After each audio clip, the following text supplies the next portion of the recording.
Let me talk about what happened the last 6 weeks. That's when everything started to unravel, though I didn't know it yet. DewPoint Technologies had just closed a $9 million procurement contract with Stratford Solutions, a vendor specializing in cloud infrastructure optimization. Big deal for us.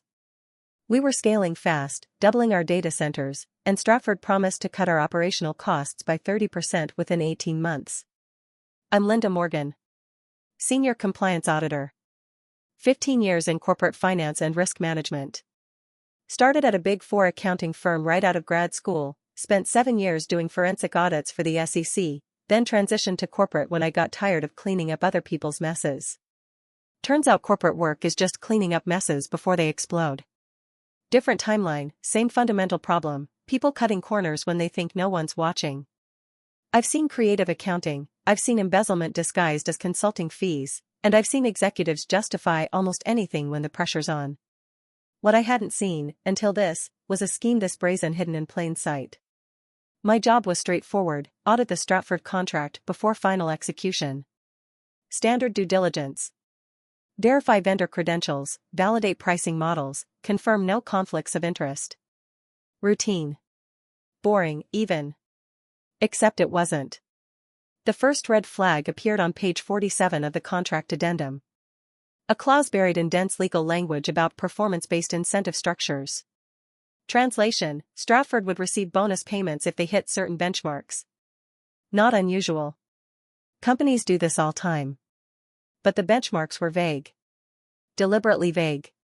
Operational efficiency improvements as measured by internal metrics. No specifics. No third-party verification. No accountability. I've seen this before. Vague metrics are the oldest trick in the procurement fraud playbook. You build in subjective measures, control the measurement process, and suddenly every milestone gets hit regardless of actual performance. The vendor gets paid. The person who approved the vendor gets their kickback. Everyone's happy except the shareholders who are footing the bill. I flagged it. Sent a memo to Stuart. This needs clarification before we sign. He called me into his office within the hour. Stuart's office was corner suite, 23rd floor. Floor-to-ceiling windows overlooking downtown. Minimalist desk, glass and chrome. Everything carefully curated to project authority. He had a Peloton in the corner because apparently working out during conference calls was his brand. Photos on the credenza: Stuart shaking hands with the governor, Stuart at some charity gala, Stuart receiving an industry award. No family photos. That should have told me something. Linda, I appreciate your thoroughness, he said, leaning back in his chair with that practiced executive ease. But we need to move quickly on this. Stratford's been vetted by procurement. Legal signed off. The CFO's on board. Then why am I auditing it? He smiled. Thin. Controlled. Because process matters. But so does momentum. We can't let perfect be the enemy of good. I've heard that phrase before. It's corporate code for, shut up and rubber stamp this. I didn't shut up. Stuart, vague performance metrics expose us to risk. If Stratford underperforms, we have no contractual basis for withholding payment. That's $9 million with essentially no oversight mechanism. The procurement team has confidence in Stratford's track record. I'd like to see that track record. Client references, case studies, verified results from comparable implementations. His smile faded slightly. Linda, I'm not sure you understand the strategic importance of this partnership. We're under pressure from the board to reduce operational costs. Stratford gives us a path to do that. Delays cost us credibility. Fraud costs us more. Wrong thing to say. I saw it immediately in his eyes. The flash of something cold and calculating. That's a serious accusation. It's not an accusation. It's a category of risk I'm mandated to assess. He stood, signaling the meeting was over. Finish your audit by end of week. I expect a favorable recommendation. I left his office knowing I'd just made an enemy. Over the next week, I dug deeper. Pulled Stratford's financial statements. Cross-referenced their client list. Ran background checks on their executive team. Everything looked legitimate on the surface. Established company. Solid revenue. Respectable clients. But surface legitimacy is exactly what good fraud looks like. Real criminals don't operate out of a van with blacked-out windows. They have websites, LinkedIn profiles, and quarterly earnings reports. I started with Stratford's client references. Called 3 of them directly, identified myself as conducting due diligence for a potential contract. First 2 gave glowing reviews. Stratford delivered ahead of schedule. Excellent communication. Cost savings exceeded projections. Third reference was more interesting. A mid-sized logistics company in Ohio. The operations manager I spoke with hesitated when I asked about results. Well, they certainly made promises, he said carefully. Did they deliver? Long pause. They delivered a report. Whether it actually improved anything is debatable. We're still analyzing the data. How long ago was the implementation? 14 months. 14 months and they're still analyzing the data. That's not a success story. That's a company too embarrassed to admit they got sold a bill of goods. I documented the call. Kept digging. Then I found the subsidiary. Stratford Solutions was majority owned by a holding company called Apex Ventures Group. And Apex? Privately held. No public disclosures. Registered in Delaware with minimal footprint. Delaware registrations aren't inherently suspicious. Half the Fortune 500 incorporates there for tax reasons. But when you combine Delaware registration with no public information and a complex ownership structure, my instincts start firing. I requested ownership records. Took 3 days to get them through the state database. When they came through, I stared at the document for a full minute. Apex Ventures Group, principal shareholder, S. Pembroke Holdings LLC. Stuart Pembroke. My director. The man who approved the vendor selection. The man now telling me to hurry up and sign off. He owned a stake in the company we were about to give $9 million. I sat back in my chair. Felt my heart rate accelerate. This wasn't a smoking gun, it was a fully loaded weapon with fingerprints all over it. Here's what you need to understand about corporate fraud, it's rarely about the money alone. It's about leverage. Control. The ability to engineer outcomes that benefit you while everyone else thinks they're making sound business decisions. Stuart had positioned himself perfectly. He chaired the procurement committee. He influenced vendor selection. He controlled the audit timeline. And now he owned a piece of the vendor that stood to profit enormously from this deal. Conflict of interest doesn't even begin to cover it. I needed to verify the ownership structure wasn't just coincidental. Maybe Stuart had invested years ago, forgotten about it, and genuinely didn't realize the conflict. Unlikely, but possible. I pulled Stuart's annual financial disclosures, the ones every executive above director level has to file with the company. Reviewed the past 3 years. Cross-referenced every listed asset, investment, and business interest. S. Pembroke Holdings LLC didn't appear anywhere. He deliberately omitted it. That's not an oversight. That's intentional concealment. I could have gone to HR immediately. Could have escalated to the CFO or the board. But I needed more. Needed to understand the full scope. Because if Stuart was this bold, this arrogant, there had to be more layers. So I kept digging. Quietly. I pulled every contract DewPoint had signed in the past 3 years. Cross-referenced them against Stuart's financial disclosures.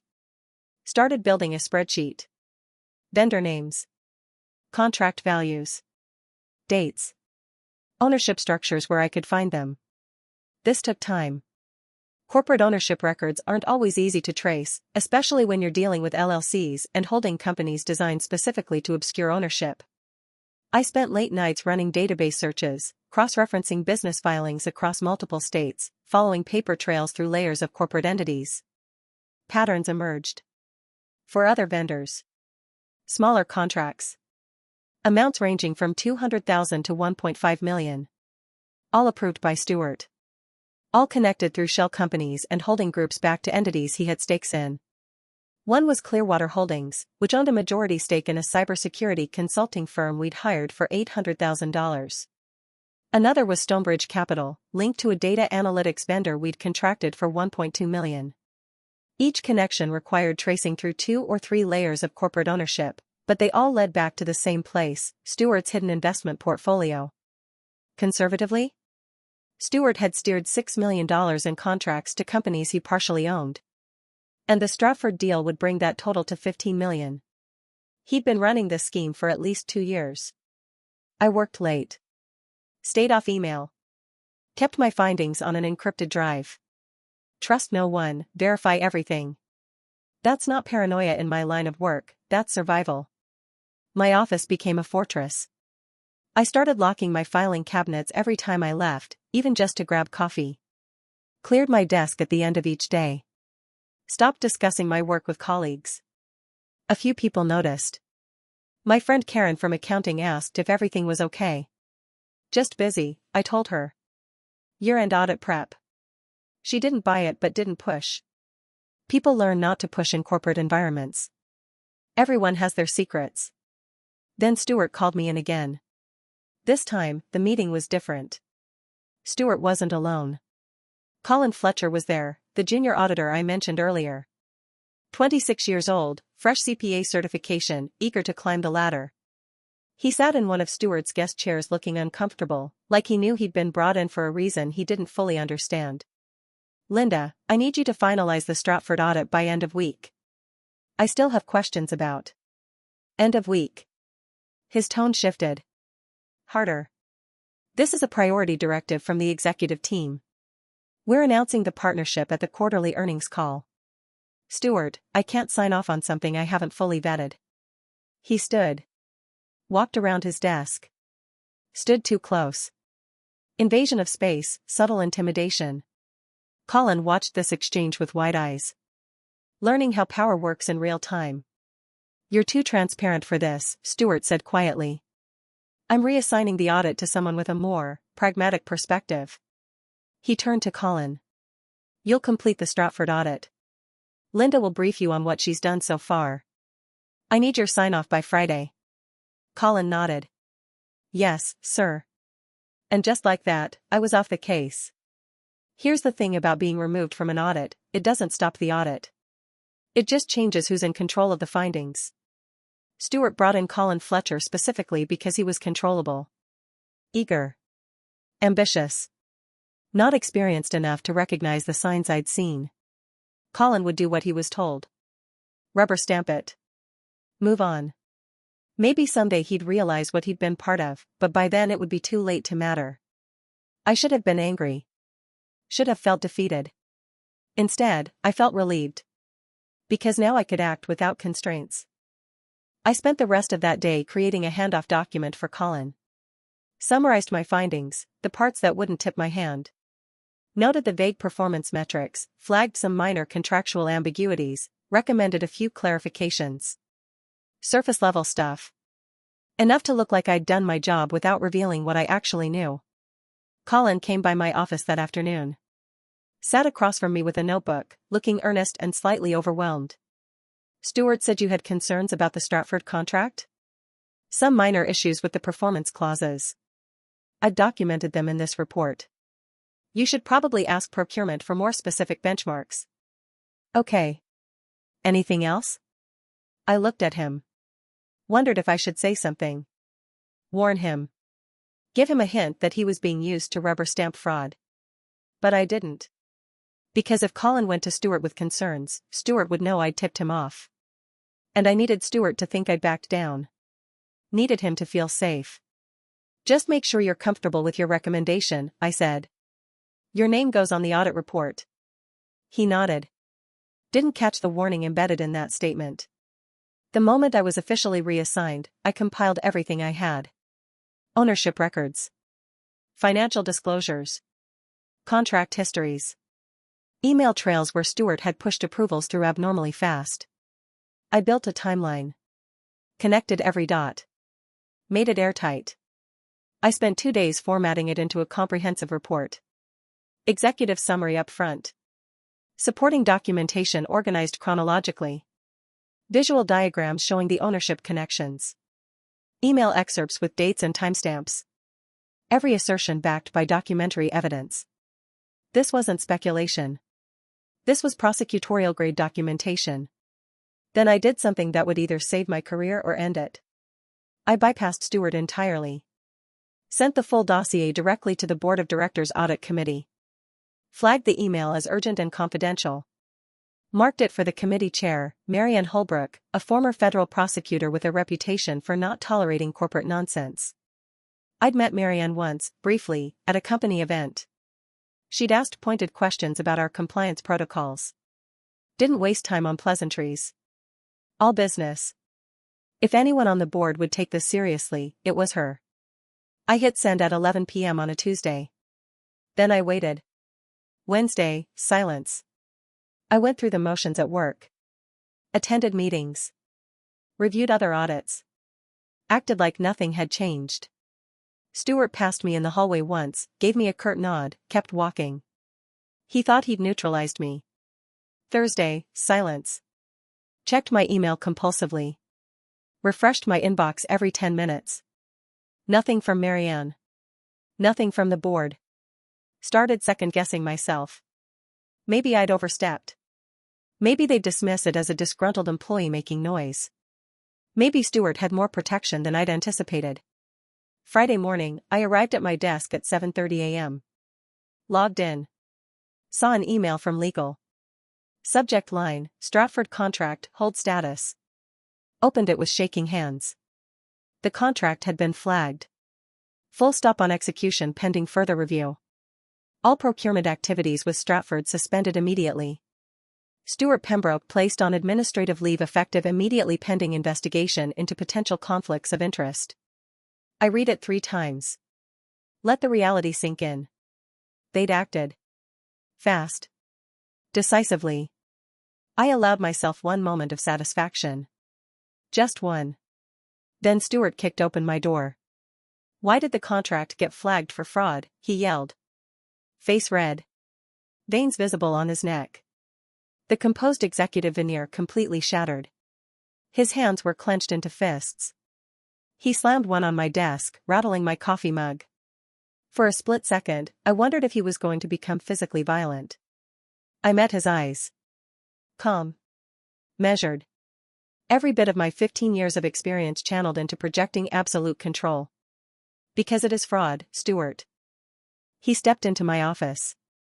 Closed the door behind him. Bad sign. Cornered animals are dangerous. You went over my head. You violated chain of command. You. I reported a conflict of interest to the appropriate oversight body. That's literally my job. You have no idea what you've done. I know exactly what I've done. I documented a pattern of self-dealing that violates federal procurement regulations and company ethics policies. You steered $15 million in contracts to entities you own stakes in. That's not a gray area. That's criminal. His jaw worked. Fury and panic warring on his face. He'd built this scheme carefully over years. Thought he'd covered every angle. And now it was collapsing in real time. You can't prove intent. I don't have to prove intent. The pattern proves itself. Apex Ventures, Clearwater Holdings, Stonebridge Capital, all traced back to you.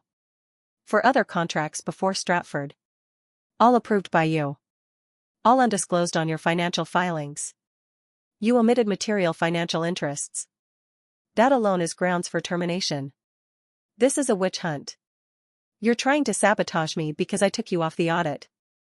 I almost laughed. The audacity. Stewart, I have documentation going back 2 years. Ownership records from 3 states. Email trails. Your own financial disclosures showing deliberate omissions. The audit committee has all of it. Legal has it. And if I were you, I'd be calling a lawyer right now instead of threatening the person who exposed you. He stared at me. For a long moment, neither of us moved. Then he turned and walked out. Didn't slam the door. Just left. Quiet defeat worse than rage. I sat down. Realized my hands were shaking. Adrenaline dump hitting all at once. My phone buzzed. Text from Karen, what the hell is happening? Stewart just left the building with a security escort. So they'd moved that fast. Administrative leave meant immediate removal from the premises. Standard protocol for potential fraud cases. Prevents document destruction, witness intimidation, evidence tampering. I didn't respond to Karen. Couldn't explain yet. Didn't have authorization to discuss an active investigation. Instead, I opened my calendar and started preparing for what I knew was coming: interviews with legal, meetings with investigators, depositions, testimony. The machinery of corporate justice grinding into motion. The next 72 hours moved fast. Stewart was placed on administrative leave. Legal launched a formal investigation. The Stratford contract was terminated before execution, triggering a clawback clause that saved DewPoint from exposure. The 4 previous contracts I'd flagged? Under full forensic review. I was called into a conference room Saturday morning. Weekend meeting, always a sign something serious is happening. Marianne Holbrook was there, along with 2 outside attorneys from a firm specializing in corporate fraud investigations. One of them, a woman named Sylvia Katz, had prosecuted Enron cases back in the day. When you bring in Sylvia Katz, you're not messing around. Marianne got straight to it. No preamble. Ms. Morgan, your documentation was exemplary. Thorough, precise, actionable. The board appreciates your diligence. Just doing my job. Sylvia leaned forward. Walk us through how you identified the ownership connection to Apex Ventures. What prompted you to look there? I spent 2 hours walking them through every step. The vague contract language that triggered my initial suspicion. The reference call to the Ohio Logistics Company. The Delaware registration. The paper trail through multiple layers of shell companies. They took notes. Asked clarifying questions. Requested copies of everything I'd compiled. Did anyone else know you were conducting this investigation? Sylvia asked. No.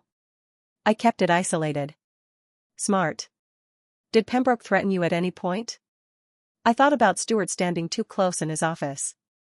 The invasion of space. The implicit intimidation. He removed me from the audit when I raised concerns. Said I was too transparent. Whether that constitutes a threat is your determination. Sylvia smiled. Not warmth, professional appreciation. That's evidence of consciousness of guilt. He knew you'd find something if you kept looking. Marianne stood. Extended her hand. Ms. Morgan, you may have saved this company from catastrophic damage. The board will be discussing appropriate recognition for your actions. I don't need recognition. I need to know we're fixing the systemic issues that allowed this to happen. She studied me for a moment. Most people don't. That's the problem. A pause. We'll need you to cooperate with the external investigators. They'll want detailed statements. Of course. And Ms. Morgan? Between us, thank you. This could have destroyed the company. The investigation took 4 months. Stewart fought it. Hired expensive lawyers from a white-collar defense firm that charged $800 per hour. Claimed the ownership stakes were passive investments, no operational involvement, no decision-making authority. Said it was all coincidental. Bad optics, maybe, but not illegal.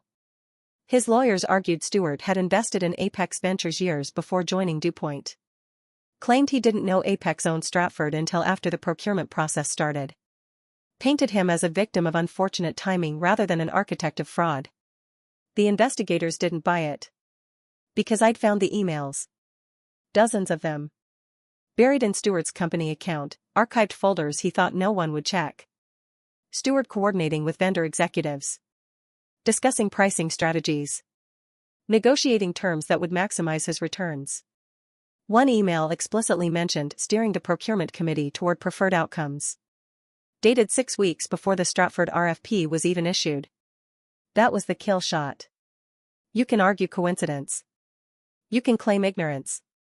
But you can't explain away documentary evidence of premeditated coordination. The legal team also found something I'd missed. Stewart had received payments from Apex Ventures disguised as consulting fees. $200,000 over 18 months. Paid to a personal LLC he'd set up specifically to receive the funds. Not just conflict of interest. Active kickbacks. Stewart was terminated for cause. No severance. No golden parachute. No friendly negotiated exit.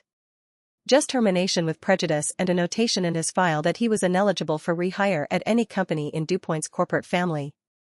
DewPoint filed a civil suit to recover damages. The complaint ran 53 pages. breach of fiduciary duty, fraud, unjust enrichment. Requested full restitution plus punitive damages. Stewart settled 6 months later. Terms were confidential, but people talk. Word filtered through that he paid back everything plus penalties. Somewhere north of $3 million. His legal fees probably ate another $1 million. Last I heard, he's consulting for a small private equity firm in Nevada. No executive authority. No procurement oversight. Just analysis work they can keep him siloed in. The SEC opened a parallel investigation. That's ongoing. Federal wire fraud charges are on the table. If they prosecute, Stewart's looking at potential prison time. Here's what nobody tells you about whistleblowing: it's lonely. Even when you're right. Even when you're vindicated. People treat you differently. Some with respect, the ones who appreciate that someone finally said what everyone suspected. Some with suspicion, wondering what else you might uncover if you turn your attention their way. Some avoid you entirely, like proximity to someone who challenged authority might be contagious. I became the person who ended a director's career. That's how people frame it. Not the person who uncovered fraud. Not the auditor who protected shareholder value. The person who ended a career. Colin Fletcher left DewPoint 3 months after Stewart's termination. Took a job at a competitor. I heard through mutual contacts that he felt humiliated. He'd signed off on the Stratford audit 2 days before it got flagged. His name was on the approval report. When the investigation started, he looked either complicit or incompetent. Neither is good for career advancement. He wasn't complicit. He was just inexperienced and manipulated by someone who knew how to exploit that inexperience. But perception matters more than reality in corporate environments. For a while, I wondered if I'd made a mistake. Not ethically, I knew I'd done the right thing.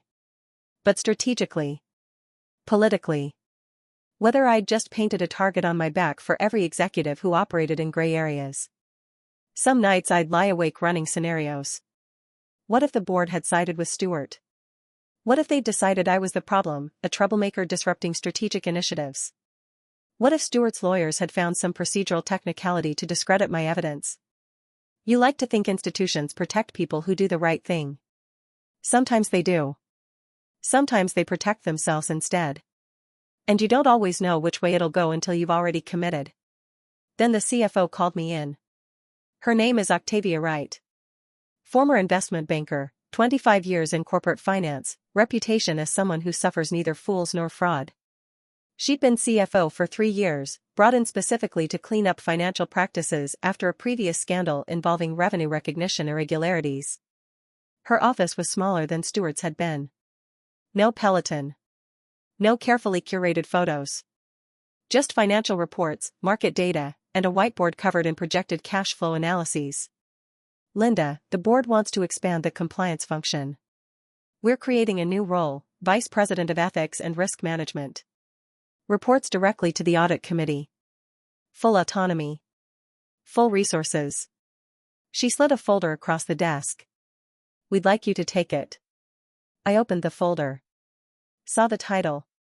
Saw the salary, double my current compensation, plus equity. Saw the scope of responsibility, oversight of all financial compliance, vendor management, executive conduct, whistleblower investigations. You want me to audit executives? We want you to do what you do best. Find problems before they become disasters. And we want you to have the authority to act on what you find. I looked at her. No interference? None. That's the whole point. Stewart happened because compliance reported through operations. That's a structural conflict. You'll report directly to the board's audit committee. If you find something, you escalate to them, not to management. Management won't even know you're investigating until you've completed your findings. And if what I find implicates senior leadership, then senior leadership has a problem. The board's been very clear, no one is exempt. They watched a director nearly destroy this company. They're not letting that happen again. She leaned back. Look, I'll be honest. Some executives are going to hate this. They're going to hate reporting their activities to you. They're going to resent oversight. That's not your problem. Your problem is making sure this company operates with integrity. If people can't handle that, they can work somewhere else. I thought about it for maybe 30 seconds. I'll take it. Octavia smiled. Actually smiled. Good. Because if you'd said no, I was going to have to convince you, and I hate wasting time on persuasion. 6 months in, I've rebuilt the entire compliance program, new protocols, new reporting lines, mandatory quarterly disclosures, third-party audits for large vendor contracts, and a direct hotline to the audit committee that bypasses executives entirely. I hired forensic accountants and a former FBI investigator, and launched unannounced audits that give no one time to sanitize records. Stewart's scheme couldn't happen now, the system simply wouldn't allow it. But the real lesson is this: Stewart wasn't the exception, he was the result of a culture that rewards speed over scrutiny. Fraud grows in the gap between what companies expect and what they actually enforce. My job is to close that gap, not out of cynicism but because people follow incentives. I still think about that moment in my office, Stewart shouting while the entire situation hinged on one email I'd sent days earlier. If I'd hesitated, $9 million would have moved, his scheme would have succeeded, and DewPoint would have been complicit without even knowing it. Transparency is uncomfortable, but it's the foundation of integrity. When someone says you're too transparent, it usually means you're doing the job right. 3 weeks ago, the SEC subpoenaed me. Stewart faces federal charges, securities fraud, wire fraud, conspiracy. I'll testify, walk prosecutors through every timeline and every document. The DOJ attorney prepping me thanked me for choosing accountability. She said most people choose silence. When this is over, I'll return to DewPoint and keep building systems that catch misconduct early. You can't stop every bad actor, but you can design an environment where their behavior can't survive. And if asked whether I'd do it again, knowing the fallout, the stress, the isolation, the answer is simple: absolutely.